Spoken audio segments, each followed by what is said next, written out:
Hi friends, मैं अभिषेक आपका फिर से अपने इस यूट्यूब चैनल मैथ एक्सप्रेस में स्वागत करता हूँ। आज मैथ में नाव एवं धारा बोट एंड स्ट्रीम्स को समझेंगे। बिल्कुल शुरुआती से समझेंगे, इससे प्रश्न कैसे बनते हैं वो भी समझेंगे और आप कैसे परीक्षाओं में प्रश्न बनाएंगे। जैसा कि मैं प्रत्येक वीडियो में और मेरा पूरा लक्ष्य रहता है कि बिना कोई स्पेशल सूत्र लगाए हुए हम बिल्कुल साधारण सूत्र से, जो प्रारंभिक स्तर के सूत्र होते हैं, उसी से पूरे मैथ को बनाएंगे और आपको सिखलाएंगे ये कैसे बनता है। पूरी तरह से मैंने ये चैनल कंसेप्ट बेस को आपके विकसित करने के लिए रखा है। तो आइए आपका बहुमूल्य समय न लेते हुए चीज़ों को देखते हैं। यहाँ पे देखिए, हमने कुछ एक चीज़ें लिख रखी हैं। स्थिर जल या शांत जल किसे कहेंगे, धारा के अनुकूल या अनुप्रवाह गति यानी कि डाउन स्ट्रीम मोशन किसको कहेंगे, धारा के प्रतिकूल या उधर प्रवाह गति जिसे अप स्ट्रीम मोशन कहते हैं वह क्या होता है, नाव की चाल कैसे होती है और धारा की चाल कैसे होती है। एक चीज़ ध्यान रखेंगे कि ये बोट एंड स्ट्रीम वही है ना, हाँ, नाव एवं धारा की जो मैथ होते हैं वो चाल समय दूरी पर आधारित होते हैं। जिस प्रकार से चाल बराबर दूरी बटा समय होता है, उसी प्रकार से यहाँ पर भी ये मैथ होते हैं। एकदम इतना ध्यान रखेंगे। इसके साथ एक चीज़ और ध्यान रखेंगे कि जब भी आप इस तरह के मैथ को बनाएं, आप माइक्रो सेकेंड में तय करें कि चाल क्या है, दूरी क्या है और समय क्या है। फिर उसके बाद सारी चीज़ें बच जाएंगी। कैसे होंगी मैं आपको आगे कर करके बताते रहूँगा। यार यहाँ पे ध्यान रखिए कि मैं इन सब चीज़ों को पार्ट बाई पार्ट लाता हूँ। कैसे लाता हूँ? पार्ट बाई पार्ट लाता हूँ, ताकि बनाने में, सीखने में, समझने में कोई समस्या, दिक्कत नहीं हो। ठीक है, तो आज हम जो समझेंगे वो सबसे पहले इसके शुरुआती चीज़ को समझेंगे।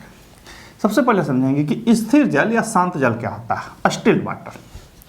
देखिए, जब कोई जल, नदी का जल, तालाब का जल या किसी अन्य स्रोत का जल गतिमान नहीं हो, निश्चल, एकदम शांत हो, तो उसे स्थिर जल कहते हैं। कोई मूवमेंट नहीं है तो स्थिर जल। धारा के अनुकूल या अनुप्रवाह गति। अब जल जो है चलमान भी होती है, जैसे नदियों में जल देखते हैं चलते रहता है, कुछ एक तालाब में भी जल चलते रहते हैं, समुद्र में देखते हैं जल दौड़ते रहते हैं।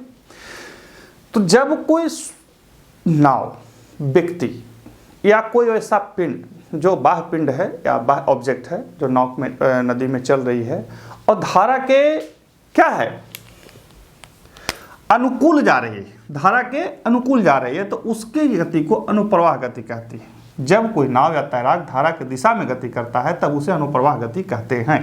अब मान के चलिए कि मैं तैराक हूँ और धारा के दिशा में जा रहा हूँ, जिधर धारा जा रहा है उधर जा रहा हूँ, तो उसे हम अनुप्रवाह गति कहेंगे।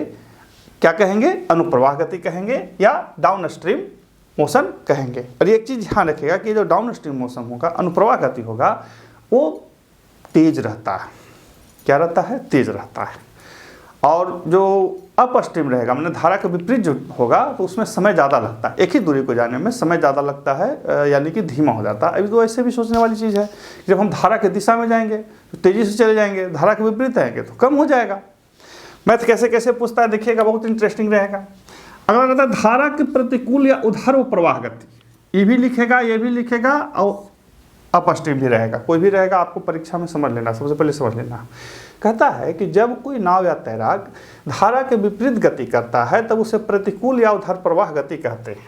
अंग्रेजी में बोले तो अप स्ट्रीम मोशन कहते हैं। इसको ध्यान रखेंगे। नाव की चाल कैसे निकलेगा? तो नाव की चाल होगा अनुप्रवाह चाल प्लस उधर प्रवाह चाल बटा 2। धारा की चाल कैसे निकलेगा? अनुप्रवाह चाल माइनस उधर प्रवाह चाल बटा 2। ये सूत्र है, यही बेसिक सूत्र है। ऐसे सूत्र पर सारा चीज बना देंगे। कैसे बनेगा? कोई बात नहीं, पहले सबसे पहले देख लीजिए, सबसे पहले चीज़ों को समझ लीजिए कि क्या क्या है, क्या नहीं है, कैसे है सो। अब यहाँ से हम आपको एक एक प्रश्न लिख करके, मतलब जो बिल्कुल शुरुआती से प्रश्न होते हैं उसे लिख करके आपको बताऊंगा कि कैसे इसमें प्रश्न पूछे जाते हैं, कैसे इनसे सवाल बनाए जाते हैं, कैसे इनसे जो चीज़ें होती हैं वो समाहित होती हैं। अब कहिए कह रहे श्रीमान परीक्षा में भी इतना पढ़ना पड़ेगा। देखिए, परीक्षा में क्या पढ़ना पड़ेगा इसकी कोई गारंटी आज तक लिया नहीं। बात समझिए, परीक्षा में क्या पूछेगा इसकी कोई गारंटी आज तक नहीं लिया है। यदि कोई टीचर ये कहते हैं या कोई भी व्यक्ति या संस्था या सिस्टम की हम गारंटी लेते हैं, वो थोड़े से जल्दीबाजी में परीक्षा में तो ऐसे ऐसे पूछता है ना जी, अभी जो परीक्षा चल रहा है उसमें इतना आसान पूछ रहा है, बच्चा लोग सब गलती करके आ जा रहा है। ऐसा क्यों? क्योंकि सबको लगता है कि बहुत भारी पूछेगा। देखिए भारी नहीं पूछता है, आसान पूछता है, लेकिन आपकी समझ के आधार पर पूछा जाता है।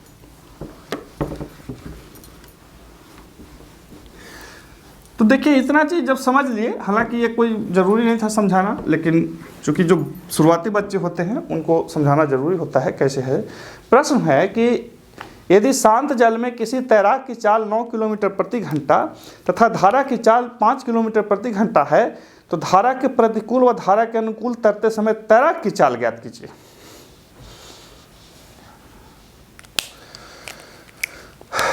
प्रश्न है, रॉन्ग उठा लिया हमने। प्रश्न क्या है, मैं पढ़ देता हूं फिर से। यदि शांत जल में किसी तैराक की चाल शांत जल में किसी तैराक की चाल 9 किलोमीटर प्रति घंटा एवं धारा की चाल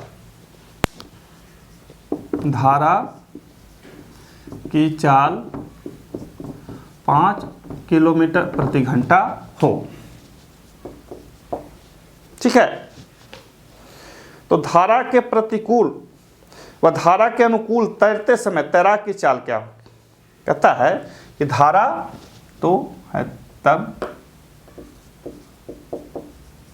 धारा के अनुकूल एवं प्रतिकूल, यही है ना, अनुकूल एवं प्रतिकूल।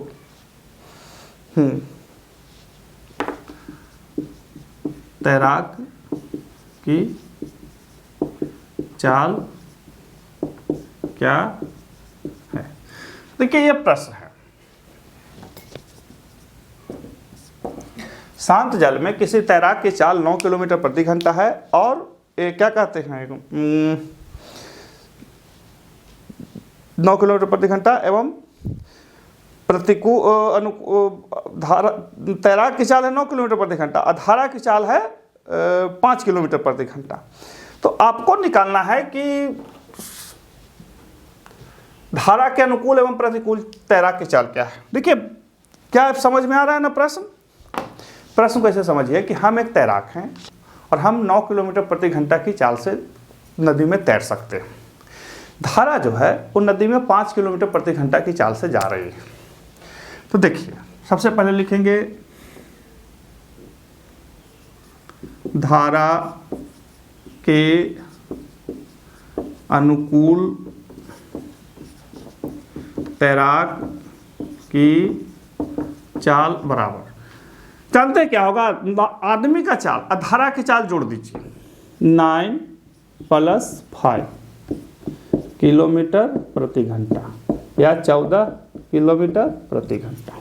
ठीक है, अब लिखेंगे धारा के प्रतिकूल चाल बराबर, जो है वो घटा दीजिए, 4 किलोमीटर प्रति घंटा। ठीक है, कहिए कि श्रीमान ये सीधे सीधे हो जाएगा? बिल्कुल सीधे सीधे हो जाएगा, बिल्कुल सीधे सीधे चाल हो जाएगा। नियम क्या कहता है सो मैं अब लिख के बता देता हूँ। मैं पहले भी बता सकता था लेकिन ये प्रश्न के द्वारा बता रहा। कहता है यदि नाव तैराक की चाल, ये नियम है याद रखिएगा, सूत्र है, चाल x किलोमीटर प्रति घंटा एवं धारा की चाल बाय किलोमीटर प्रति घंटा हो, तब यदि नाव या तैराक की चाल x किलोमीटर प्रति घंटा एवं धारा की चाल 22 किलोमीटर प्रति घंटा हो, तब धारा के अनुकूल चाल बराबर x + y किलोमीटर प्रति घंटा। और धारा के प्रतिकूल चाल बराबर x माइनस वाई किलोमीटर प्रति घंटा। यही नियम है और इसी नियम पे हमने बनाया। कहे कि श्रीमान जो अगला सूत्रवा जो लिखे थे कि नाव की चाल बराबर तैराक की चाल बराबर, फट से निकल जाएगा।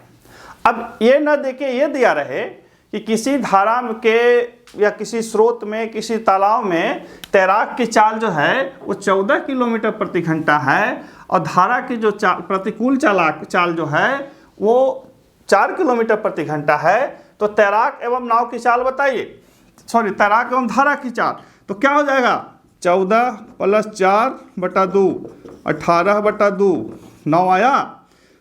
धारा की चाल 14 - 4/2 10/2 5 आया। देखिए तो यहाँ वहाँ पे है। कहिए कि श्रीमान घिचपिच हो गया, समझ में कुछ नहीं आया।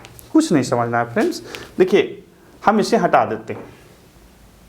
नियम कहता है कि यदि नाव या तैराक की चाल x किलोमीटर प्रति घंटा एवं धारा की चाल पाई किलोमीटर प्रति घंटा हो तो धारा के अनुकूल जो चाल होगा वो दोनों की चाल जुड़ जाएगा, जो प्रतिकूल होगा चाल घट जाएगा। ये तो कोई भी जान रहा है कि जब हम तैरेंगे तो धारा के चाल साथे जाएंगे तो तेज जाएंगे, धारा के विपरीत आएंगे तो धीमा आएंगे।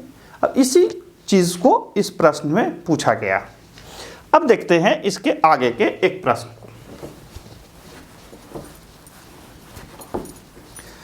देखिए जितने भी लोग हैं, जितने भी लोग पढ़ते हैं, जितने भी लोग देखते हैं, जितने भी लोग परीक्षाओं में सफल होने की चाहत रखते हैं, उन्हें सीखना ही नहीं समझना भी पड़ेगा और खुद से समझना पड़ेगा। ध्यान रखिए, हम जो जैसे टीचर जो होते हैं वो सिर्फ ये बता पाते हैं कि ये अमुक चीज़ है और ये ऐसे बनता है। हालांकि प्रयास बहुत करते हैं कि समझा सकें, लेकिन फिर भी परीक्षा निकालना जो होता है वो चपलता की चीज़ होती है। महाभारत में एक जब युद्ध हो रहा था तो घटना हुई। भीम का एक पुत्र था, उसका नाम था घटोत्कच, बहुत बलशाली था। कृष्ण जी जो थे वो जानते थे कि कर्ण के पास एक अग्नि नामक अस्त्र है और उससे वह अर्जुन का संहार करेगा, और जब तक कर्ण के पास एक अग्नि है तब तक अर्जुन उसका बालबाका भी नहीं कर पाएगा। और उसने अपनी एक अग्नि को, उसको एक अग्नि इंद्र दिए थे, इसीलिए रखा है कि हम इसको हटा सकें। इंद्र नहीं, कोई और देवता थे, शायद इंद्र ही दिए थे। तो कृष्ण भगवान ने घटोत्कच को ले आया। घटोत्कच बहुत बलशाली था। वो आया तो संहार करने लगा। कौरव सेना में त्राही मच गया। दुर्योधन भोकार पार कर रोने लगा, बाप रे बाप, ये तो आया है मन 1 दिन में खत्म कर देगा। सब कोई, दुर्योधन जो था वो रोते रोते कर्ण के पास गया, बोला देखो इसको संहार करो। कर्ण बेचारा महाबलशाली, खूब चलाया बाण, लेकिन उसको राक्षस कुल का था, पता है फर्क ही नहीं पड़ रहा था।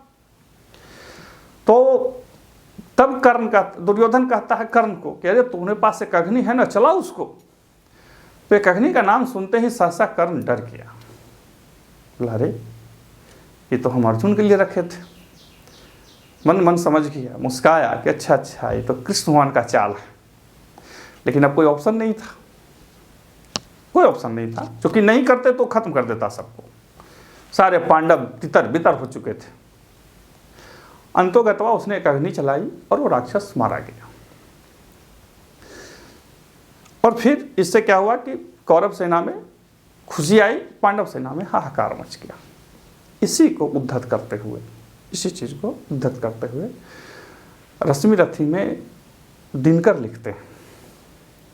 इसी चीज़ को उद्धत करते हुए रश्मि रथी में दिनकर लिखते हैं कि सच है जय के लिए नहीं केवल बल चाहिए, सच है जय के लिए नहीं केवल बल चाहिए, कुछ बुद्धि का भी घात तो कुछ छल छद्म कौशल चाहिए। जय यानी कि जीतने के लिए सिर्फ बल की आवश्यकता नहीं होती है, छल छद्म कौशल सबकी आवश्यकता होती है। आपको उस परीक्षा में यही अपनाना है। हालांकि यहाँ पे छल का मतलब क्वेश्चन कहीं से नहीं ले आना है, छल को साइड कर दीजिए। तो कौशल आपके अंदर चाहिए, चपलता आपके अंदर चाहिए। जीतने के लिए जो बुभुक्षा होती है वो आपके अंदर होनी चाहिए। आप समझ रहे हैं ना, छल वाला याद मत रखिएगा, नहीं तो बोलेगा कि अरे मास्टर तो खुलिया में बता रहा था कि छल करना, ठीक है ना।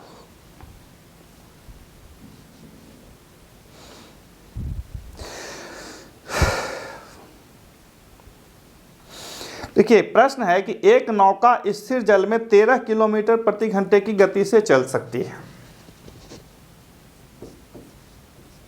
एक नाव स्थिर जल में 13 किलोमीटर प्रति घंटा की चाल से चल सकती है, ठीक है। अब शर्त कहता है यदि समान दिशा में धारा की गति 4 किलोमीटर प्रति घंटा हो, समान दिशा में, यदि समान दिशा में धारा की गति कितना है जी, 4 है ना, है 4 किलोमीटर प्रति घंटा, 4 किलोमीटर प्रति घंटा हो, तब धारा के विपरीत क्या है, धारा के विपरीत 63 किलोमीटर जाने में कितना समय लगेगा। देखिए मेरा राइटिंग नोबेल पुरस्कार वाला है तो मैं मुंह से बोल देता हूँ। एक नाव स्थिर जल में 13 किलोमीटर प्रति घंटा की चाल से चल सकती है। यदि समान दिशा में धारा की गति 4 किलोमीटर प्रति घंटा हो, तब धारा के विपरीत 63 किलोमीटर जाने में कितना समय लगेगा। देखिए ये बिल्कुल प्रारंभिक प्रश्न है। अभी क्या कहता है सो समझिए। कहता है कि एक नाव है जो 13 किलोमीटर प्रति घंटा की चाल से चल रही है, तो लिख देते हैं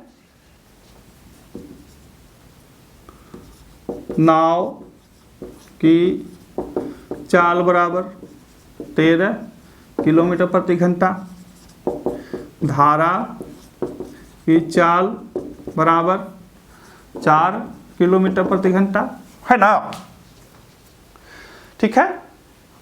अब कहे कि वहाँ लिखा है कि यदि समान दिशा में धारा की गति, वो सब अटपट नहीं, धारा की सीधा गति दिया हुआ है, बाकी शब्द आपको भुलाने के लिए दिया हुआ है। क्यों? क्योंकि यहाँ देखिए स्थिर जल में दिया हुआ है, स्थिर जल में नाव की चाल है 13 किलोमीटर प्रति घंटा और धारा की चाल है 4 किलोमीटर प्रति घंटा। आपको देखना है कि हमको किधर जाना है, तो विपरीत, तो लिखेंगे विपरीत चाल। तो धारा के विपरीत जाना है तो क्या करेंगे, जोड़ देंगे कि घटा देंगे, घटा देंगे। धारा के जब विपरीत जा रहा है तो घटा देंगे, जब धारा की दिशा में जा रहा है तो जोड़ देंगे। तो धारा के विपरीत चाल कितना हो जाएगा, 13 - 4 किलोमीटर प्रति घंटा या 9 किलोमीटर प्रति घंटा। तो ये चाल आ गया। दूरी कितना, दूरी बराबर 63 किलोमीटर, इसलिए समय बराबर दूरी बटा चाल, दूरी बटा चाल यानी कि 63 बटा 9, 7 किलोमीटर प्रति घंटा, सॉरी 7 घंटा। ये हुआ आपका आंसर। कि हमने कुछ किया, कुछ नहीं किया। हमने कुछ ज़्यादा दिमाग लगाया, कुछ दिमाग नहीं लगाया।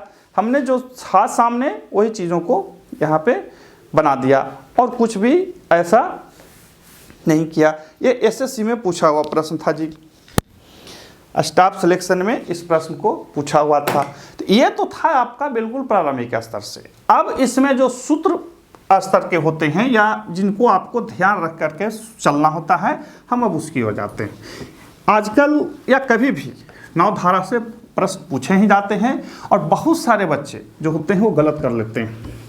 बहुत सारे बच्चे तो ये समझ ही नहीं पाते हैं कि अरे बनाए कैसे, कहाँ से शुरू करें। दूसरा होता है कि जो भी आप लोग सीखते हैं ना, वो बहुत ही ज़्यादा ट्रिकी सीख लेते हैं। वहाँ पर भी थोड़ा दिक्कत होता है। इसलिए दिक्कत होता है कि परीक्षा में प्रश्न उलझा करके पूछता है। अब उलझा करके पूछ देगा तो दिक्कत हो जाएगा, ठीक है ना। चलिए, प्रश्न कहता है कि एक नाव की चाल धारा के अनुकूल 18 किलोमीटर प्रति घंटा तथा धारा के प्रतिकूल 14 किलोमीटर प्रति घंटा। देखिए कितना अच्छा प्रश्न है। एक नाव की चाल धारा के अनुकूल कितना है जी, 18 किलोमीटर प्रति घंटा, 18 किलोमीटर प्रति घंटा एवं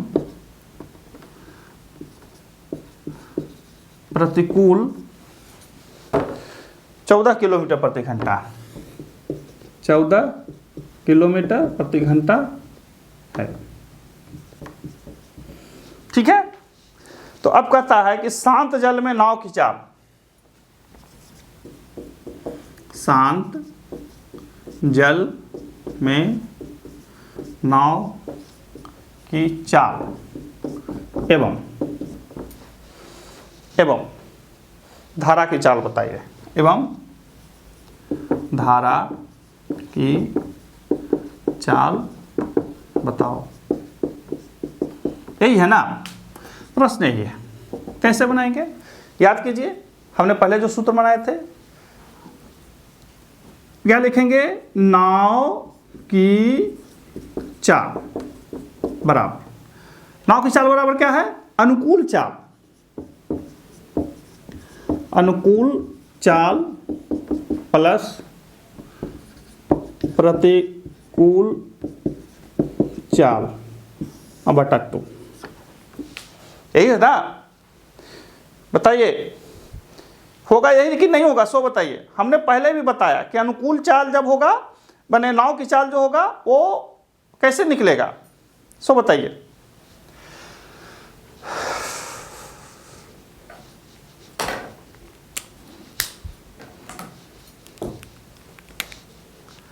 तो लिख देते हैं 18 प्लस 14 बटा 2, 32 बटा 2, 16 किलोमीटर प्रति घंटा। यही है ना। अब क्या कहता है, धारा की चाल लिखेंगे, धारा की चाल बराबर, धारा की चाल क्या हो जाएगा, अनुकूल चाल, अनुकूल चाल माइनस प्रतिकूल चाल, अब बटा कितना 2, यही लिखाए थे। तो फिर लिख देंगे 18 घटाओ 14 किलोमीटर प्रति घंटा और बटा 2, 18 घटाओ 14, 4 बटा 2 किलोमीटर प्रति घंटा, 2 किलोमीटर प्रति घंटा। तो हमारा आंसर है यार क्या क्या, नाव की चाल हो गया 16 किलोमीटर प्रति घंटा और इसका आ गया 2 किलोमीटर प्रति घंटा। अब सवाल उठता है कि क्या हम सही हैं। तो देखिए, नाव 16 किलोमीटर के है, धारा 2 किलोमीटर के है। तो जब धारा की दिशा में जाएगा तो 16 2 18 किलोमीटर प्रति घंटा, धारा के विपरीत आएगा तो 16 में से 2 गया तो 14 किलोमीटर प्रति घंटा यहाँ पे है। तो इसका मतलब हम सही हैं, ठीक है ना। तो इसको आप इस तरह से बना सकते हैं, इस तरह से चीज़ें यहाँ पे रहती हैं। लेकिन इतनी आसानी नहीं रहती। अब कैसे भारी होती हैं सो देखिए, अगला प्रश्न देखिए। एक और उदाहरण लेता हूँ, एक उदाहरण से समझ में आ जाएगा कि चीज़ें अब इसमें कैसे रहती हैं। अब इसके बाद फिर तरह तरह के होते हैं और उसके लिए हमने क्या रखा है, प्लेलिस्ट रखा है। और चूँकि एक ही वीडियो में सारे चीज़ों को हम नहीं बता सकते, उतना संभव नहीं है कि हम 2 घंटा का वीडियो बना दें और 2 घंटा आप लोग समझ लें। यह शुरुआती है और शुरुआती को शुरुआती तरह से ही देखना है, समझना है। प्रश्न कहता है कि एक नाव का अनुप्रवाह में 56 किलोमीटर और उधर प्रवाह में 60 किलोमीटर की दूरी तय करने में 5 घंटे का समय लगता है। देखिए कैसे प्रश्न पलट गया। एक नाव के अनुप्रवाह 56 किलोमीटर एवं उधर प्रवाह 63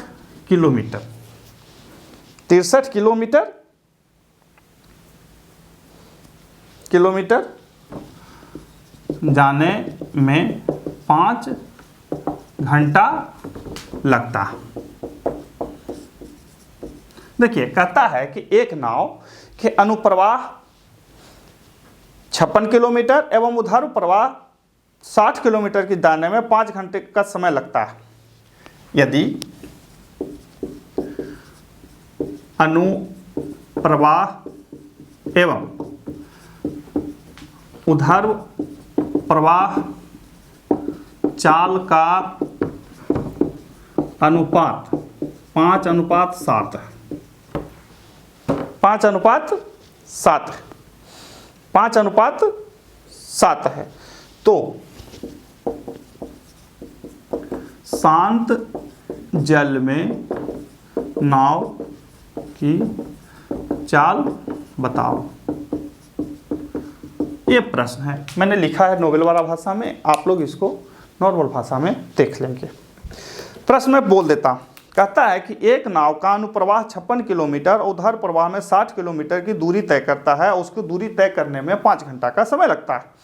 यदि अनुप्रवाह एवं उधर प्रवाह चाल अनुपात 7:5, सॉरी हमने गलत लिखा है, 7:5, 7:5 है, तो शांत जल में नाव की चाल बताइए। शांत जल में नाव की चाल बताइए। अब यहाँ पे समझिए कि दूरी दिया हुआ है, नदी के दिशा में जाता है और वहाँ से फिर आता है, जाता है 56 किलोमीटर, आता है 63 किलोमीटर। बाकी हमको कुछ पता नहीं है, तो लिखेंगे हल। माना अनुप्रवाह चाल 7x एवं उधर प्रवाह चाल बराबर 5x। ठीक है, चाल है, दूरी दिया हुआ है। प्रश्न से जाने में 56/7x प्लस आने में 63/5x बराबर कितना, 5 घंटा। यही है ना, उधर प्रवाह का यही है कि नहीं है।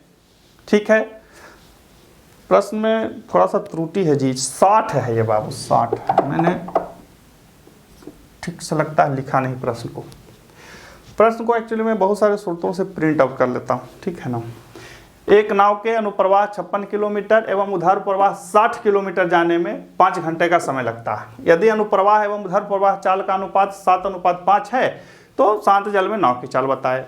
तो कुछ नहीं है, हमने इसको अनुपात को x में मान लिया। माना अनुप्रवाह चाल 7x और उधर प्रवाह चाल 5x। अब देखिए, चाल दिया हुआ है, दूरी दिया हुआ है और समय भी दिया हुआ है, समय दिया हुआ। तो हमने समय बराबर क्या होता है, दूरी बटा चाल, दूरी बटा चाल कर लेते हैं। 7 से 8 में 12, तो कितना हो जाएगा, 12×8 20/x बराबर 5, 5 से 4 बार में x बराबर 4, x बराबर 4। तो हो जाएगा अनुप्रवाह चाल, अनुप्रवाह